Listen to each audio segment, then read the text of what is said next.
तो गुरु किसको मानना चाहिए? एक बात और सुन लीजिए।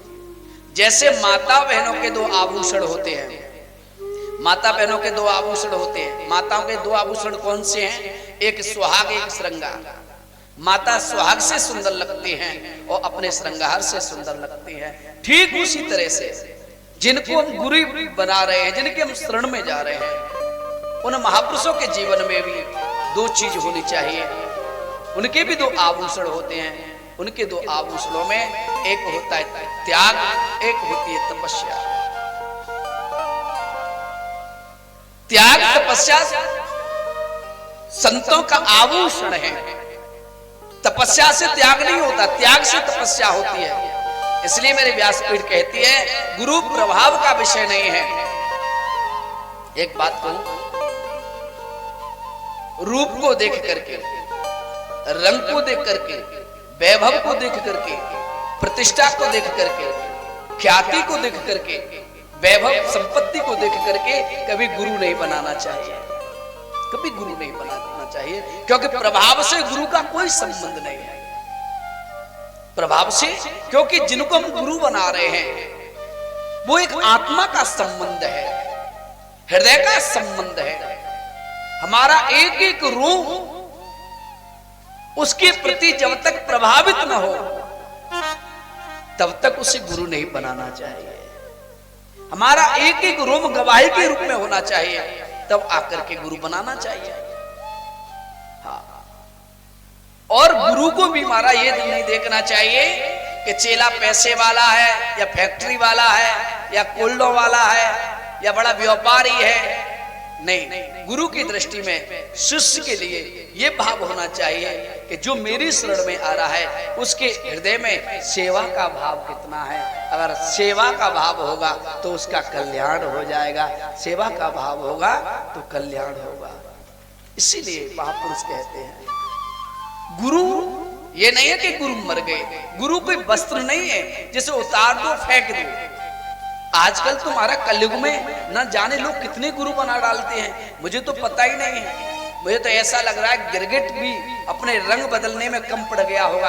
आजकल लोग गुरु बनाने में लगे हुए हैं। गुरु हृदय का विषय है, आत्मा का विषय है, जन्म जन्मांतर का संबंध का विषय है। गुरु वाणी से नहीं होना चाहिए, गुरु हृदय से होना चाहिए, वाणी का विषय नहीं है। एक बार मुझे बात स्मरण आ रही है, 2019 की बात है। मैं एक कथा कह रहा था। आश्रम के पास एक ऊंचा गांव है, वहां जिनके यहाँ कथा कह रहा है वो क्षत्रिय समाज के थे, गौर परिवार था उनका।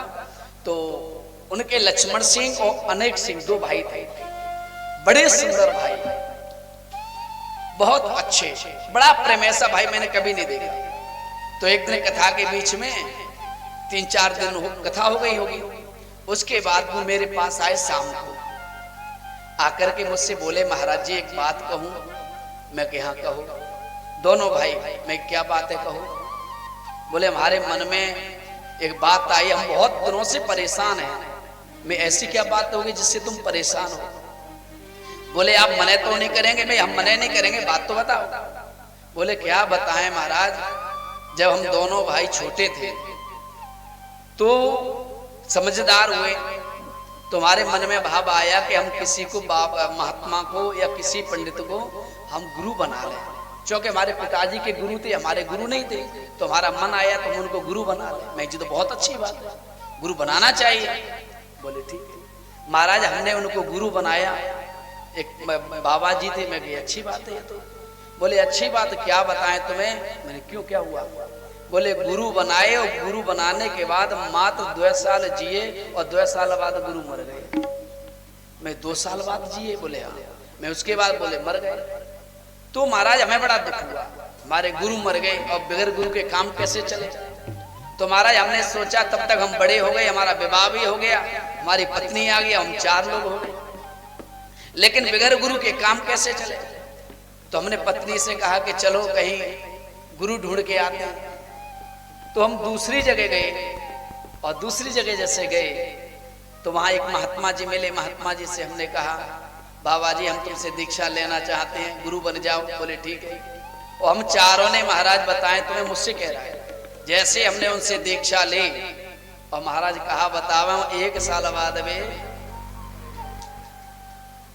1 साल बाद वो भी चले गए। अब महाराज हम बगैर गुरु के फिर रह गए। अब बगैर गुरु नहीं है तो जीवन शुरू नहीं है, अब क्या करें। तो महाराज धीरे धीरे क्या हुआ, अभी की बात है, तब तक उनकी उम्र हो गई होगी 60 के करीब। बोले अभी की बात है, हमने तीसरे गुरु के पास पहुंचे और हमारी पत्नी खत्म हो गई, दोनों भैया की, हम दोनों रह गए। तो हमने उनसे दीक्षा ली, बहुत बढ़िया महात्मा जी थे। मैं कि फिर बोले महाराज दीक्षा लेके 6 महीना चले हैं, 6 महीना जिंदा रहे हैं। मैं कि अच्छा कि हाँ। तो क्या हुआ, फिर क्या हुआ, बोले महाराज जी क्या बतावें, हमारो मन नहीं होए, हमारो लाला है वो कथा के लिए आपके लिए कह रहे बाबा जी से कथा करानी है। तो हमने कहा बगैर गुरु के काम नहीं चलेगा, तो हमने एक अवै गुरु बनाए हैं। वहाँ त्यागी जी महाराज थे कोई मोटे मोटे से, बोले अवै हमने गुरु बनाए हैं। हमने कहा कितना दिन हो गया, बोले ज्यादा नहीं है 20 दिन हुए हैं, तो वो हल्ले हैं, उन्हें बुखार आ गया है, बड़े विचित्र। तो हम कल दोनों भैया बैठ के सोच रहे मन में के होए न होए, महाराज जी ये नहीं कुछ लपेड़ा में ले लें। हमारे 2 भाई के मन में कि महाराज हमें तुम्हें गुरु बना, में भैया मोह छोड़ो अंत को चले जाओ। अभी तो मोह को बहुत कछु करना हुआ है, अभी तो छोटी सी उम्र है। बोले हाँ तभी तो बना रहे हैं। कहने का मतलब गुरु वस्त्र नहीं है जिसको बदला जाए, गुरु आत्मा का संबंध है।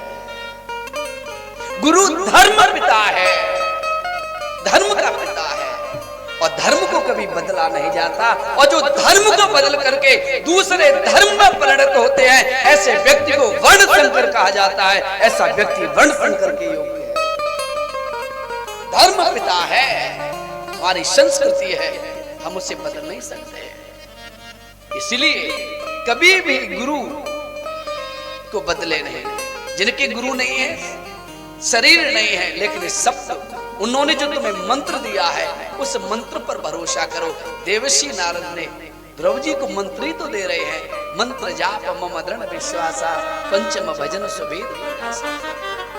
हाँ एक परंपरा हो सकती है, जैसे ब्रह्मचर्य, गृहस्थ, वानप्रस्थ और संन्यास। आपने दोनों प्रवृत्ति को जिया है और आगे चल करके वानप्रस्थ में आ गए, वानप्रस्थ महात्मा से दीक्षा ली है। उसके बाद तुम्हारा सन्यास में जाने का मन है तो तुम जा सकते हो, ये परंपरा है शास्त्रों की। वानप्रस्थ से सन्यास में आ सकते हो, लेकिन सन्यास से वानप्रस्थ में आप नहीं आ सकते, ऐसा प्रथा नहीं है। हाँ, तो गुरु वैसे तो महाराज हम बात करें तो सृष्टि गुरु है, शब्द गुरु है, इसलिए हम सृष्टि को ही गुरु के रूप में परिणत करें।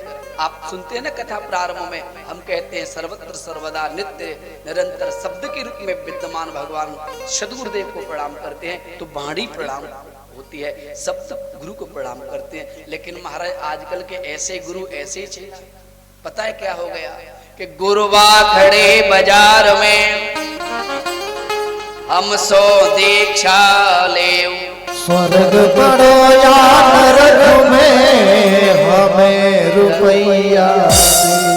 ऐसे महाराज अगर तुमने झूठ कह दिया होगा, बाबा सीताराम झूठ बोल दिया होगा ना, पैसे भी आजा भैया बता तेरे गुरु कोई है, बोले नहीं है, बोले कान इधर कर, कान में मंत्र मारा फूंक देते हैं, जो अति गुहितम उपदेश मंत्र है, अति शब्द लगा है। आज मारा वो अति शब्द मारा हवा में, महाराज आचार्यों ने महापुरुषों ने उसकी गरिमा को समाप्त कर दिया। आजकल तो माइकों से दीक्षा दी जा रही है, कितनी बड़ी दुर्दशा वाली बात है ये।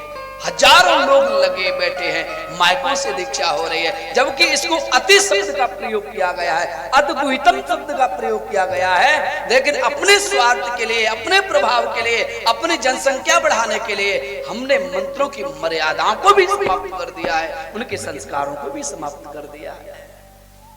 यही तो स्थिति हो रही है।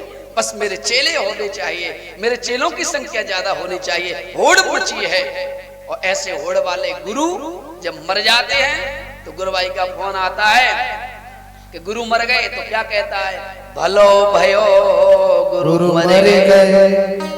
चेलन पड़ गयो चैन महीना महीना आवते होती रुपया ले। अरे भला हुआ ऐसे गुरु जिनकी शरण में हम अपना सर्वस्व त्याग करके कुछ प्राप्त करने की चाहत से गए, लेकिन जैसे गए वैसे लौट आए। अरे गुरु की शरण में जाकर के दिशा नहीं मिली, गुरु की शरण में जाकर के मार्ग नहीं मिला, गुरु की शरण में जाकर के हमें एक महाराज सुंदर उज्जवल भविष्य की और हमें अगर प्रेरित नहीं हुआ, गुरु शरण में जाकर के हमें भगवत प्रेम नहीं हुआ, तो ऐसे गुरु का त्याग करने में ही उस शिष्य का कल्याण होता है। तो इसलिए मेरी व्यासपीठ